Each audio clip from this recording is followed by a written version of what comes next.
This is Alexa with the Clinicians Atelier, and we have Wendy Blackwood with us today. And I'm really excited to hear her story of how she's grown her practice over the last 20 years. And I'll go ahead and let her introduce herself. Thank you so much. I appreciate you having me on today. Yes, my name is Wendy Blackwood. I have a private practice in Conway, Arkansas. I've been in practice for 20 years. I'm a cash pay only practice. Figured out some methods to keep myself current and progressive in this market that gets pretty saturated with new practices almost daily. And so I do some consultation to help other clinicians grow and establish practices. Can you tell me how you've maintained a cash pay for 20 years and what prompted you to choose this model when you first started? In the state of Arkansas, when you become a counselor, you're considered a licensed associate counselor at first, and then you have to have 3,000 hours of supervision. A little bit like a doctor having to do their clinical rotations. During that time, while I was under supervision, I began as an LAC, a licensed associate counselor. While I was seeking my 3,000 hours of supervision, I worked in therapeutic foster care. That is purely a Medicaid business, and it is pretty brutal. You are expected to bill a lot, to have a lot of units, and you get paid very little for very long hours. But the paperwork is completely all-consuming. I really loved working with the kids. Did not like the system. When I was in grad school, my purpose was always to have my own business. I have a history of owning other businesses, and I was a grant writer. And so I've run nonprofits. I've done a lot of different things. So that's where I was headed. But I did need the supervision, and the company was paying for it. So I was kind of all in. But at some point I decided that particular way of life was just not for me because I was not getting time with my family. The hours and the demands were unrealistic, and it was just chipping away at my very soul. So I decided I was going to open my own practice. So I started interviewing other therapists that were in private practice. And I interviewed probably 10. And then I re-interviewed a few, found one that was cash pay only. And she and I kind of really clicked. She was actually in my supervision group. And so she really assisted me in believing I could do it. So I jumped in with both feet. I have never looked back. I love what I do. And I believe that we are well educated. If we give good service, there's no reason why we can't make a good living and still have a life outside of what we do every day. I really love that you mentioned that. Let's talk about that a moment. Mentorship. You said that you found someone that did cash pay, y'all clicked, and she really helped kind of set you on this path. I think that's something we often don't talk enough about, is getting the right mentorship when we start a business. My father, in a way, was kind of my mentor. He was a business owner. He was a real estate agent, but he ran his business and was very successful. But I always tell people, I don't think when I did my real estate company, I would have been successful had it not been for my father, because all the years I watched him. But after he passed, there were certain things that I really still needed help on, and I ended up having to hire coaches. People don't want to spend money, especially when they're starting a business, because one, money's tight, right? And there's this fear. I hate to say you have to invest money to make money, and sometimes to grow quicker. Most of my friends that are making 6-7 figures at this point have invested in coaches and mentors. And that's a trend I've noticed, is the people that have been successful have been people that have invested in mentorship and guidance. And it is scary because even myself, it's for years, I just did the best I could, and I didn't invest myself because I was afraid to financially make that investment. But I can say now that I have, it really did kind of fill in the gaps that I needed to get to the next step and to the next level. And so I do like that you kind of mentioned mentorship, because if you don't have someone that either you're working under at the time to kind of guide you, sometimes you do have to find that mentorship outside of yourself. I agree totally. And it's not just the investment of money that you really have to decide what's within your budget and how much can you invest, because it is an investment. But also it's the energy and time that you need to invest as well. And I find that often brand new people that are trying to start out, they feel like all their time, all their energy, and all their money must be put in to physically put into the business. And they forget that this is important as well. There's things that people out there know that you don't know, and you have to put in the time. Right before we began, I do some consultation to help clinicians start a private practice, and I had a little LAC in here. She's young, and we meet weekly and we have touch bases throughout the week because she understands that, mentorship is important, and she doesn't know what she's doing, but she knows what she doesn't want to do. And so we spent time this morning talking about how to network and how to make touch bases with potential referral sources. So each week we kind of have a different theme, and this week was referral sources. Yeah, no, I think that's important to mention. I'm glad you kind of talked about how you had that, you interviewed and you worked with someone and you had that mentorship. And I do think that is something I haven't talked about yet. So I do think that is a good piece to bring up.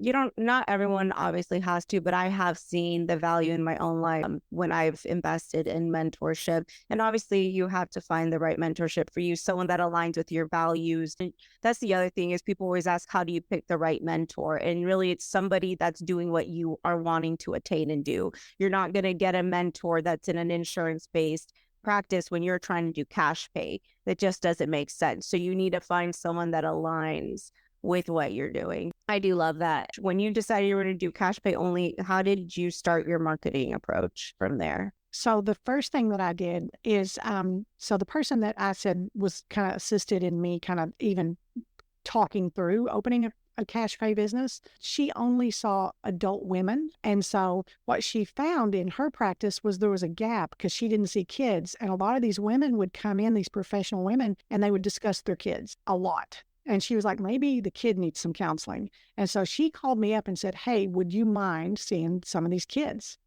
And so we created kind of a referral network immediately. So that was my very first client, was a teenage son of one of her clients. And from there, they referred word of mouth other people to me. And so that was kind of my beginning. So what I hear is from the beginning, you had a niche. I did. At that point, I had a niche. And so my niche at that time, because I was coming straight out of therapeutic foster care, I was working with a lot of kids with a lot of interesting behaviors and issues and backgrounds. And a lot of those kids also worked their way into adoption situations. And so I'd done a lot of adoption work, and this child had been adopted. And so it was a really good fit. And I'm good with teenage boys. So she didn't want to do it. I was good at it. So we made a really good connection on that. And it was kind of happenstance. We just knew each other. Yeah, that is a common theme. If every person so far that I've interviewed has said like they've kind of found their niche. Yeah, I think to be successful and remain current and you have to have a metamorphosis of your business to stay sustained for 20 years. And so my niche has changed multiple times. I find that people early on will feel like they need to grab a niche and that it's theirs for the rest of their life. And it is not. As I kind of feel like I supervise under a kind of a developmental model. And as you develop and you mature as a business owner, so does your niche.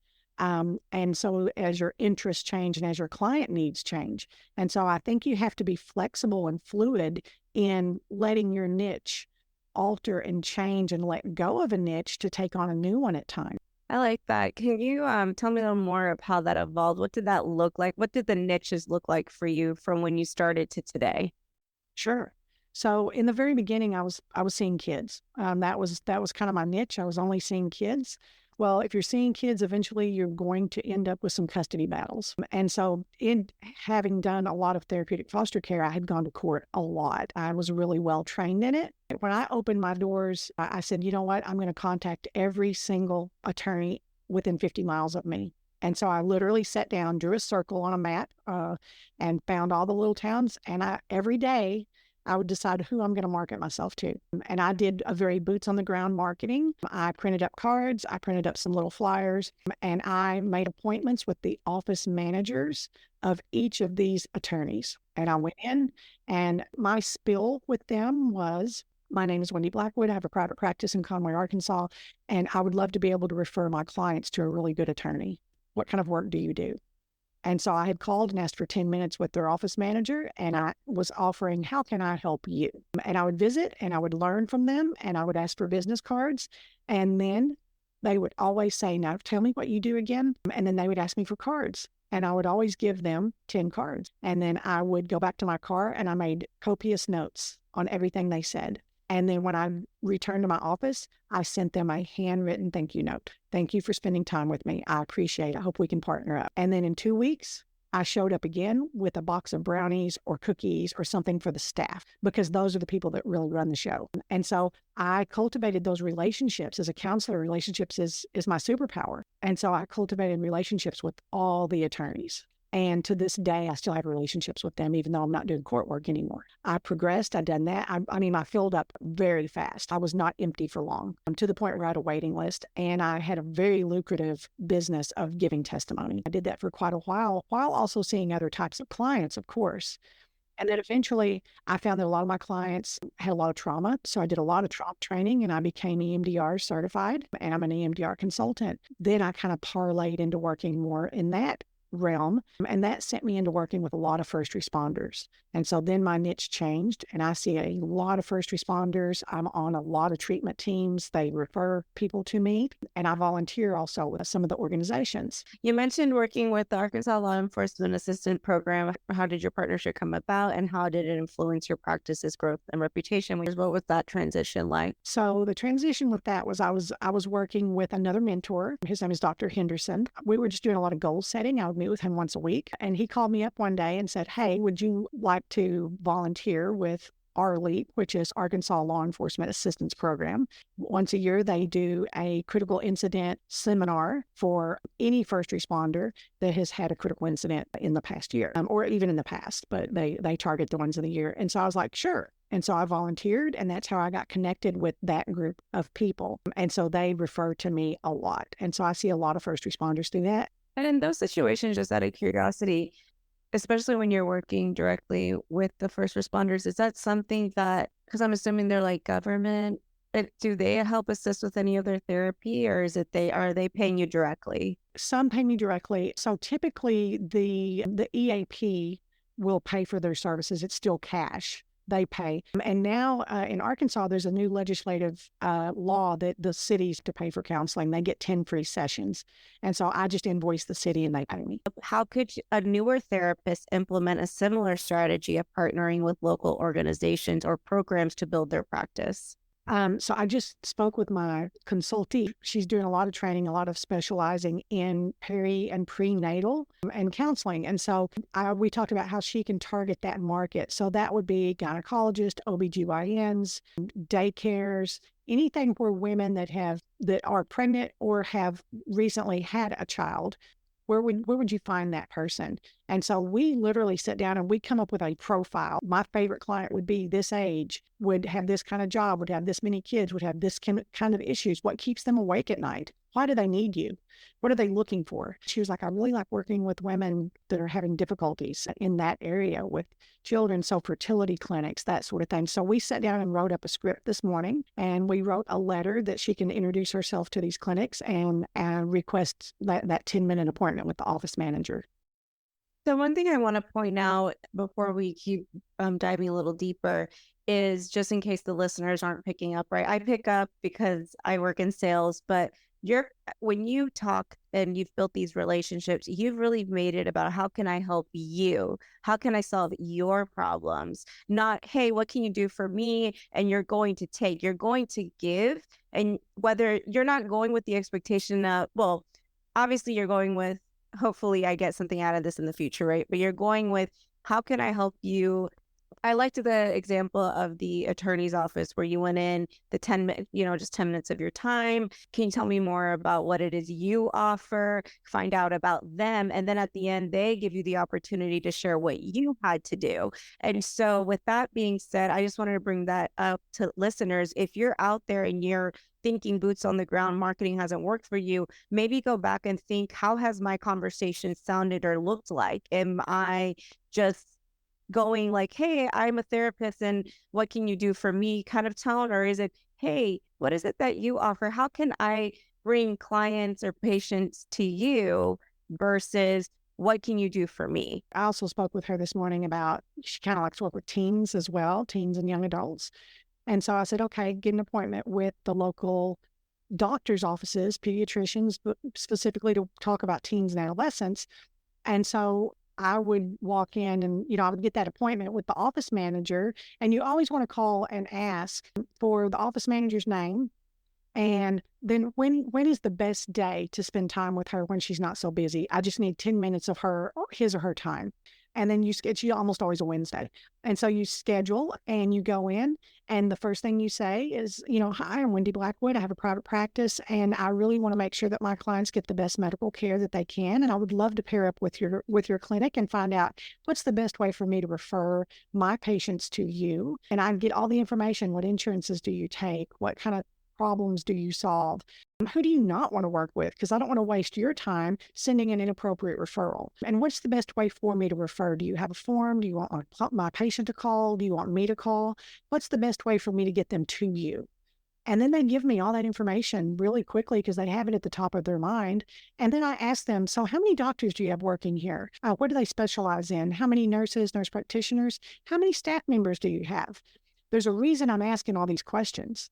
And then we have our visit, and they will always ask me, I always ask for materials. Do you have brochures? Do you have cards? And then they will always ask me for my card. Tell me about your practice again. What do you do? And I very briefly tell them, if I'm looking at teenagers, my private practice, I work with teens and their parents on helping them regulate behaviors, decrease anxiety, decrease depression, be more motivated, be more compliant with school and home, and just having a better relationship. And they will take down my information. They'll be like, oh, we hear that sometimes. I leave, I take notes in my car, I come back, I send a card, and then again in 2 weeks I show up and I have a little basket full of goodies for them. Thank you so much. I appreciate your time. That's all I say. I do not give them a sales pitch. Thank you for your time because I know you guys are busy. Here's some cookies. People like food. They really do. And I cultivate that relationship, and I keep a spreadsheet of who I have networked, and so once a month, every other month, I send a card, I go by. And so that's how I built my relationship with doctors, lawyers, and other therapists in the area, massage therapists, chiropractors, because they get all these people that are going through a lot and they'll tell them everything. I periodically do touch bases. I don't have to do that as much anymore because I'm on their lips. I'm top shelf in their mind. And so just working with their patients, if you give good service, they continue to send people.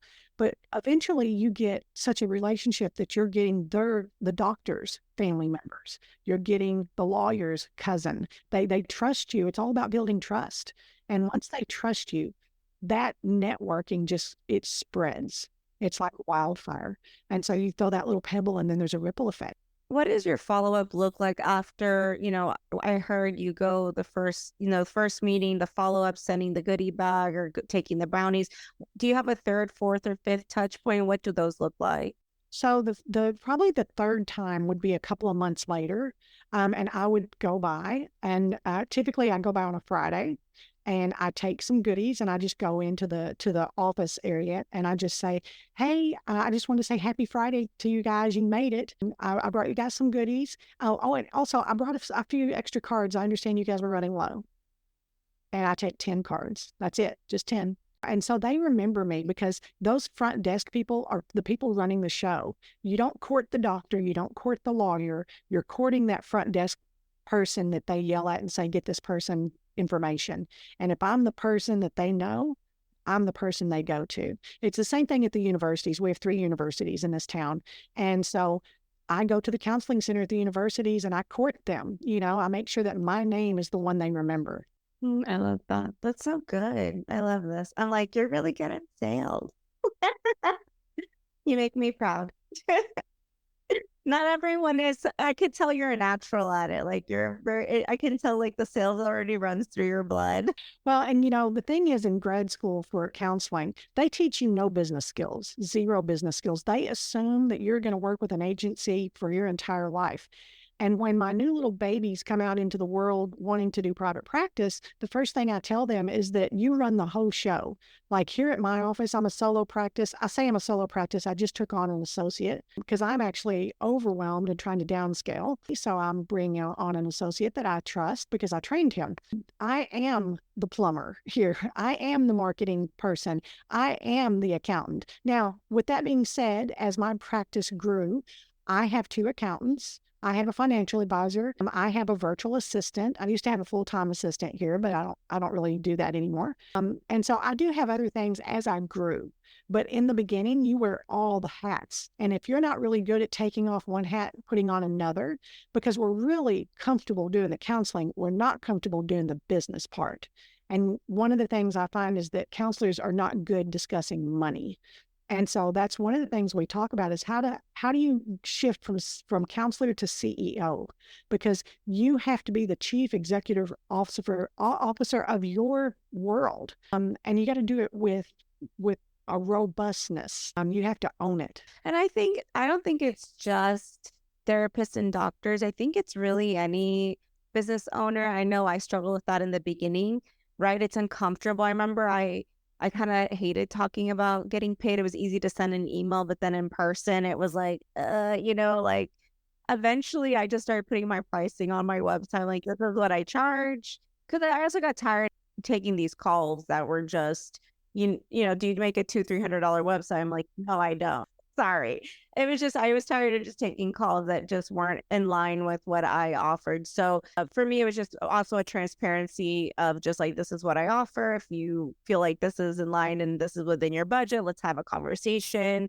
I'd love to help you. But yeah, I think it's just one of those things you learn as you grow. And I also learned sometimes the people you trust the most are the people that need to sign a contract. Because so many times I was like, oh, it's a friend of a friend. They're not going to take advantage of me. And then before you know it, they sometimes do. It's just all those little details that you learn over time that you just have to treat everyone the same, whether they're family, not family, friend, not friend. I did have a question. Do you do any digital marketing, or it sounds like you do a lot more in-person marketing and sales? So I have such technology anxiety that I work really hard to not freak out about it. I've had a couple of assistants. I typically hired grad students. I've been told I have a Psychology Today profile. I've never looked at it. I've been told that I'm on a couple of different things. I've never looked at them. So I don't understand the whole social media, digital marketing. I'm sure it's super helpful, but I don't understand it. For me, I would have to hire someone to do it because I don't have the energy it's not intuitive to me. And so I don't have a big presence there. I'm on a couple of forums, but that's about it. No, that's okay. And I like that because I always tell people when I work in coaching real estate agents, for example, everyone sell differently. I personally like boots on the ground marketing myself. I like going to meet people. I feel like it's my fastest way to build leads personally. Now, that doesn't mean I haven't been very successful on the internet as well. Like, I can shift, but not everyone likes the internet. At the end of the day, you have to find the highway you want to go on, so to speak, and what works for you. And so I really do love that you're kind of giving this perspective to some, because I think everyone thinks, especially because we live in such a digital age, I feel like sometimes people forget, like, hey, you can get out there in your car and go talk to people, go set up appointments. And I think that's what I love about this conversation, because that's how we did it. I hate to say back in the day, but that's how you did it. Like, you went and built relationships. You went to people's offices. You went and cultivated those relationships. And sometimes I feel like, especially therapists, doctors, real estate agents, these are relationship building type businesses where people come to work with you because they like you. They have to know who you are. They have to like you. They have to understand what you do. They have to believe you have the solution to whatever their need is. And then they have to be ready. If your name is not on their lips when they are ready, it's going to go to someone else. And I will say, as far as like the boots on the ground thing, I think it is very useful. A lot of people are anxious about talking to people, even on the phone. But the people that are making the decisions about spending money in big clinics or lawyers or whatever, those people are a different generation. They've worked their way up to that, and they want to see your face. They want to know who they're doing business with. They want to know who they're sharing clients and patients with. Sometimes you just have to really suck it up, buttercup, and get in there and do it. And you don't have to do it forever. Like I said, it's been a while since I've had to go do some face-to-faces. It's still useful. Another thing is to market yourself in other ways. Join a business group. One of the first things I did way back in the day, because I'm not a business person per se, I didn't go to business school. I joined a business group where I had to go every week, and I went there purposely to learn from these other business owners. How do they do things? What problems do they have to navigate? How do they navigate them? Guess what? They all became referrals for me. I still have great friendships with the people that were in my business group. I also joined professional associations. So I am dealing with other people in my profession that do different things. Guess what? A lot of them don't see first responders. My niche has grown and changed. I see a lot of surgeons now. I still do my first responders. I love them. But I see a lot of surgeons. They have a lot of anxiety, a lot of medical professionals, and I see a lot of mental health professionals because I have a good reputation. And so I get a lot of those folks because they want someone that knows what they do. I understand the stress they go through every day and that balance of family and work while you're also holding everyone else's trauma. I do have a question. What happens to the clients that you worked with in the past that might have been in the niches before? Do they continue to get to see you even with the transitions? Yeah, they do. And a lot of times people will, they'll stick. Just because you have a niche doesn't mean you don't see other people. But if the public at large sees you as having a specialization in something, they assume you know everything. They assume you do everything. If you look at my profile, it says I specialize in first responders, medical professionals, and mental health professionals. I also see family members of those people. So that kind of encompasses everyone. I work with anxiety, depression, but I specialize in grief and trauma. A few years ago, I took a lot of grief trainings because if you're going to do this work, you're going to see trauma and you're going to see grief, and you need to have a skill set. I have parlayed that into another version of my niche. How does continuing education factor into your business strategy, and how do you choose which trainings to pursue, and how do these new skills contribute to your marketing efforts? First of all, in Arkansas, as a counselor, every 2 years, you have to have 24 continuing ed units or hours. And then as a supervisor, I have to have an additional 6. 6 have to be specialized in supervision. And so your training has to connect to your scope of practice. So I've done a lot of grief trainings, and I did that because I had some clients that were really in need. They were coming in with a lot of grief that was complicated into trauma, a lot of tragic, violent deaths, and a lot of suicides. And so I was like, I need more skills for that. I have to have the CEs anyway, so I might as well take some really good training. I took a grief training with Dr. David Kessler, and he trained under, some of the big names in grief. And that with my EMDR training really is useful.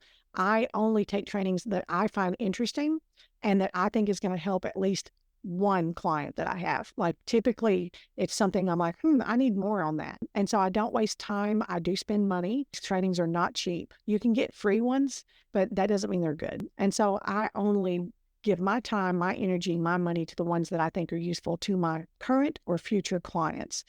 Also, I get what I call it like a little discontent or an itch about every 4 years where I'm like, I need more, I need different. And that helps me decide if I'm going to slow down in one area of my practice and amp up another, because it's like, okay, I wanted to be a supervisor because mentoring is very important to me. And so I took that supervision training. And so I've been supervising for years. Well, that meant that I did less. That's about the time I stopped doing court work. And so I eased back off of that. I had to send letters to all my attorneys and say, thank you so much for supporting me all this time. I am no longer going to do testimony. You've got to let go of something to have something more. Otherwise, your plate is too full and you're not going to be efficient. You're not going to be proficient at the things that you're doing.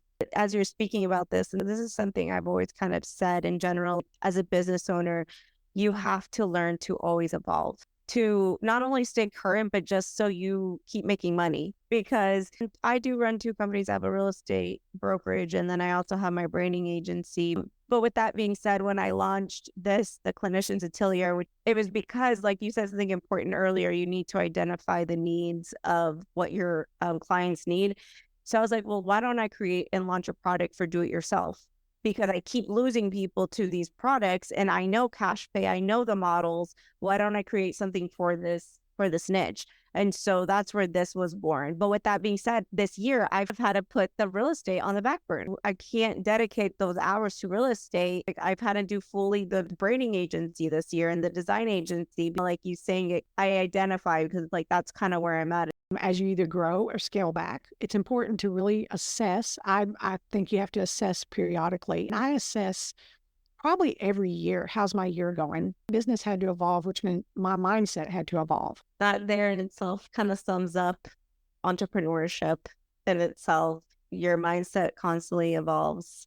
For therapists considering transition to the cash pay model, what advice would you offer regarding marketing and building a sustainable practice? If they're just starting out, it's figuring out a couple of different things. One, who's their ideal client? What is going to be their niche? Their beginning niche. I always say it's a beginning niche because it's going to change. Whether you think it is or not, it will. And what kind of education do you need to be able to do this? And how do you figure out what you do not know? And that means you need a good mentor. I will say one of the things that I find that inhibits people, they have the idea of wanting to do a private practice, they're afraid. They're afraid they won't have enough clients. They're afraid they won't make enough money. They're afraid their imposter syndrome will take over. But the truth is, if they get a good mentor, if they start a little at a time and not try to do it all at once, I tell the ones that I consult with, if you have 2 chairs and your education and your skills, you're a counselor, like you have a private practice, they get really wrapped up sometimes in getting a really pretty office in a really pretty location and having a pretty business card. But really, it's all about you. You are the product. And you got to know that your product is good and sound. But also, you don't have to know it all yet. You don't have to know it all. I'm still learning. You can ask people, and most people are really happy to share. You can get new trainings. So you got to learn to trust yourself, but also you got to find trusted resources to help you. Is there a certain book you read that throughout your journey that really made an impact on you? Oh my goodness, there were so many. I read a lot of business books. Most of my stuff was not in the private practice counseling world. I read some Ivan Meisner books. He is with Business Networking International. That was a business group I was in. Whatever the business people in my group recommended, I would read it and devour it. I really, really did lean into those people that did go to business school, because when you talk about wanting to invest, a lot of times there's no money. I actually used my local universities for a lot of free help. I contacted them and said, hey, I need someone to help me create a logo. Do you have a student that needs a project? I'm willing to give this kid a grade. So I really utilized my local resources. There's a local business assistant program that will mentor you for free. And I have used them a couple of different times. So you got to use local resources. You know, it's funny. I actually went to art school. And now that you said the project thing, we would actually have people come tell the school. It would be a class project. And then whichever student's design they like, they would take it. So you would have like 20, 30 students or whatever designing a project for you. And then you would get the one you like. So that's a good idea. Community colleges, they have like web design programs. They have the graphic design programs where they're learning to make logos, web design programs where they're learning to make websites. And so, yeah, that's actually a really good idea. I hadn't even thought about that, to be honest. Yeah, I contacted the university and I got hold of the graduate program business school. What class would give them a grade for writing up a business plan for me? You got to use your local resources as much as possible. I think what happens is my generation and generations after me, we've gotten lazy and we don't want to get out there sometimes. And we rely too much on, again, the internet and the computer. And we want to sit at our desks and not get out there. This conversation is a great reminder. See what sources are available to you, because there's so much out there that can help you grow your business if you want it bad enough. It really is. And you can be an introvert and still do face-to-face stuff. You got to do it in your own pace. You got to manage your energy and make it easy on yourself. But also you can push through it and do it and get a lot of results from it. Thank you so much. I'm actually really excited about this episode. So helpful. I think it's really going to give people other tools outside of just the online digital world. and I think some very good ideas and actual, like some script ideas of what they could say or do. Those free resources at the end, that was a great bonus. And so I really appreciate you taking the time to help and invest in this podcast today to help others. You're very welcome. Thank you so much for having me. I really do love the idea because when I started out, there was nothing out there, literally nothing. You were on your own. And so I did a lot of reading and a lot of research and a lot of mistakes. I don't think it's necessary for people to be so terrified of it and be so alone. I hope you enjoyed today's episode and took lots of notes to help you with establishing or growing your practice or starting your practice. I'm so happy that Wendy Blackwood was on our podcast today. Make sure if you're not already following us, you can follow us at the Clinician Atelier on Instagram and Facebook. Check out our website for updates and check out past and future episodes.